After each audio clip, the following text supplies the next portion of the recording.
Membangun sistem irigasi yang dapat bertahan di segala musim menjadi tantangan sektor pertanian, terutama pada tanaman padi yang membutuhkan banyak air. Petani dapat mensiasati efisiensi penggunaan air dengan menerapkan teknologi irigasi berselang dan irigasi kering basah, atau dalam bahasa asing disebut intermittent irrigation dan alternate wetting and drying irrigation. Kedua sistem irigasi tersebut pada dasarnya merupakan cara pengelolaan air dengan mengatur waktu penggenangan dan penyiangan sawah secara bergantian. Pada intinya, pengairan berselang merupakan pengaturan kapan lahan digenangi dan dikeringkan. Pengairan intermittent itu kalau bahasa Indonesia itu adalah pengairan berselang.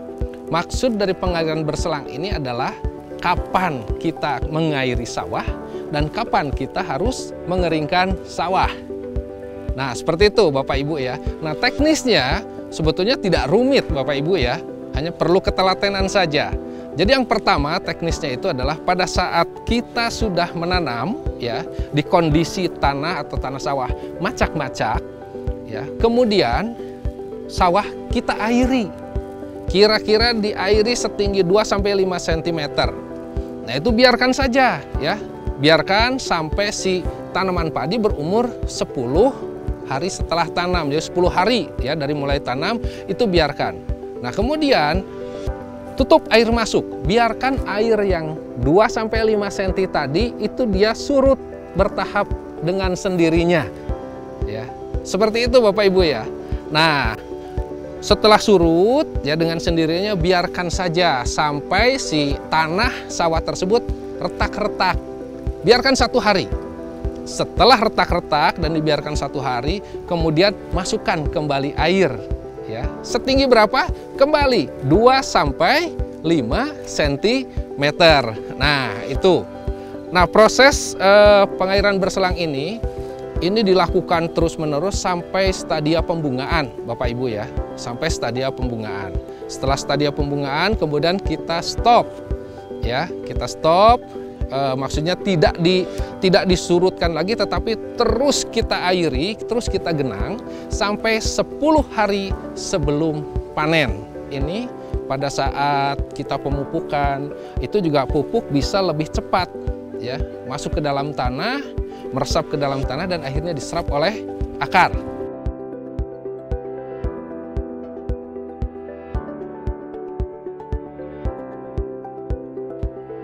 Pengelolaan irigasi yang hemat air juga bisa menggunakan teknik alternate wetting and drying atau AWD.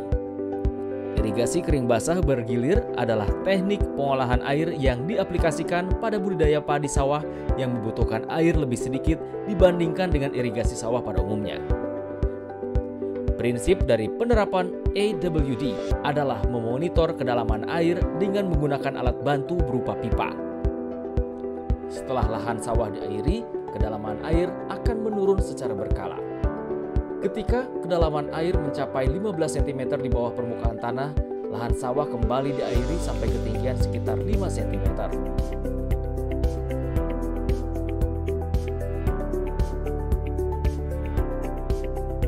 Petani di seluruh Indonesia inilah ya alat AWD ya, alternate wetting and drying atau bahasa Indonesianya pengairan basah dan kering. Sederhana saja alatnya. Hanya paralon ya. Ini kami ukur ya, kami potong ini setinggi 30 cm ya. Kemudian kita lobangi dengan jarak 2 cm ya, sampai dengan setengahnya atau jarak 15 cm ya, 15 cm. Nah, ini kita lobangi. Terus pokoknya jaraknya adalah 2 kali 2 cm. Lubangnya seperti begini. Kemudian supaya kita tidak sulit mengukur berapa sebenarnya ya air mulai surut, berapa senti air mulai surut, kita gunakan alat sederhana juga seperti ini ya. Ini dari bambu, kemudian ini adalah sendal bekas ya. Nah, bambunya ini kita kasih atau kita beri angka di sini, kita beri ukuran ya. Jarak dari sini ke sini adalah 15 cm. Nah, mulai dari 15 cm inilah 0 cm. Artinya 0 cm ini pada saat nanti ini diaplikasikan, Bapak Ibu ya, diaplikasikannya itu bahwa ini kita benamkan dulu ke dalam tanah sawah sampai si lubang ini tenggelam.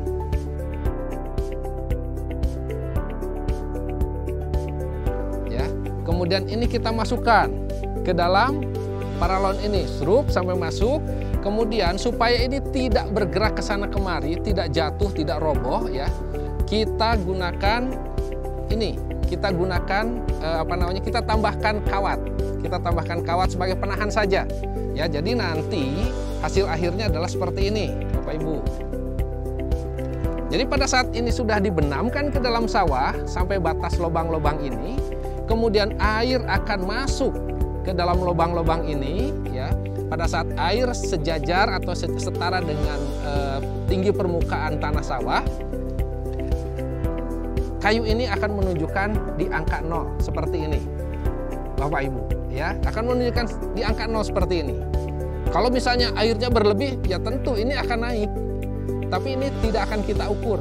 Yang akan kita perhatikan adalah pada saat air itu surut dengan indikator, ya, indikator angka ini mulai turun dan menunjukkan angka yang besar.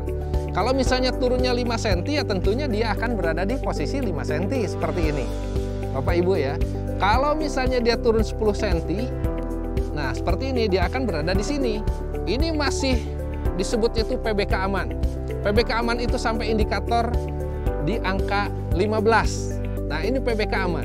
Kalau sudah indikator 15 seperti begini, ya, ini jangan terlalu lama dibiarkan, Bapak Ibu, ya.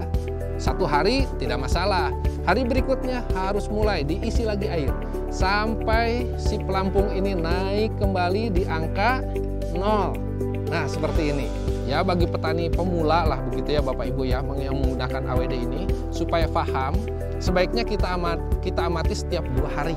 Kalau untuk tanah-tanah berpasir itu 3-4 hari ini sudah turun, ya, sudah turun. Tapi kalau misalnya kondisi liatnya ini cukup lumayan, ya, lumayan tebal, ini ya boleh dibilang 5-6 hari ini masih bertahan, ya, baru turun, ya, kira-kira masih PBK aman lah Bapak Ibu. Apa sih manfaat dari aplikasi AWD, ya, atau pengairan basah kering ini? Ini banyak sekali Bapak Ibu, ya, manfaatnya. Yang pertama, yang paling penting sekali ini, kita bisa menghemat air sampai lebih dari 38%, Pak, ya. Nah, menghemat air 38% tapi tanpa mengurangi hasil produksi. Ini yang paling luar biasa, Pak, ya. Kemudian bisa meningkatkan produktivitas, ya. Bisa meningkatkan produktivitas, ya, dibandingkan dengan terus-menerus menggenang, ya, produktivitas padi, ya, tentunya. Kemudian bisa juga menghasilkan produksi tinggi nih dengan AWD ini, ya. Produktivitasnya boleh dibilang luar biasa sekali Bapak Ibu, ya. Karena apa? Itu tadi, ya, si tanaman ini betul-betul menyerap air dengan sangat efisien sekali, dengan efektif sekali. Kemudian juga, ya, tentunya pada saat produksinya tinggi, ya, otomatis, ya, produksi tinggi itu karena jumlah bulir padinya, ini laju pengisian bulir ini luar biasa sekali, Pak. Tinggi sekali, ya, tinggi sekali. Nah, dengan AWD ini juga, ya, untuk daerah-daerah yang aliran airnya itu memang bukan irigasi teknis, tapi harus misalnya dengan menggunakan pompa, ini juga bisa mengurangi biaya pompa, ya. Tentunya di sini bukan pompanya yang bisa dikurangi, yaitu bahan bakarnya, bahan bakar untuk pompa ini bisa sangat dikurangi sekali, ya. Kemudian juga bisa mengurangi efeknya, bisa mengurangi biaya tenaga kerja, ya, sehingga kondisi lapangan saat panen, ya, dan panen secara mekanis juga bisa dilaksanakan, ya, karena tidak terlalu lembek. Maksudnya pada saat panen kita bisa menggunakan mesin combine harvester, ya, karena tidak ada genangan di sawah. Air hanya ada di daerah perakaran. Nah, seperti itu. Kemudian juga ini dengan metode AWD ini intinya adalah sawah kita ini cocok untuk mekanisasi, ya Bapak Ibu. Dengan traktor tidak akan tenggelam traktornya, menggunakan pada saat panen menggunakan mesin combine harvesternya juga nyaman jalannya, sehingga produktivitas, efisiensi kerja ini juga meningkat luar biasa sekali, ya. Kemudian dengan AWD ini, ya, pembasahan alternatif dan pengeringan tanah moderat, ya, ini bisa mengurangi akumulasi kadmium, ya. Bisa mengurangi akumulasi kadmium dalam bulir. Jadi pada saat dicek nanti di laboratorium, ini akumulasi kadmium ini akan sangat rendah sekali, ya. Dan yang terakhir Bapak Ibu ya, bahwa dengan metode AWD ini bisa mengurangi konsentrasi arsenik ya dalam bulir padi yang kita panen. Jadi akumulasi kadmium juga dikurangi, kemudian juga konsentrasi arsenik juga bisa sangat kita tekan ya. Penghematan air irigasi pertanian merupakan bentuk implementasi dari pertanian cerdas iklim atau Climate Smart Agriculture, sehingga petani memiliki ketersediaan air yang cukup untuk sepanjang tahun. Mari terapkan budidaya padi hemat air dengan sistem irigasi intermittent.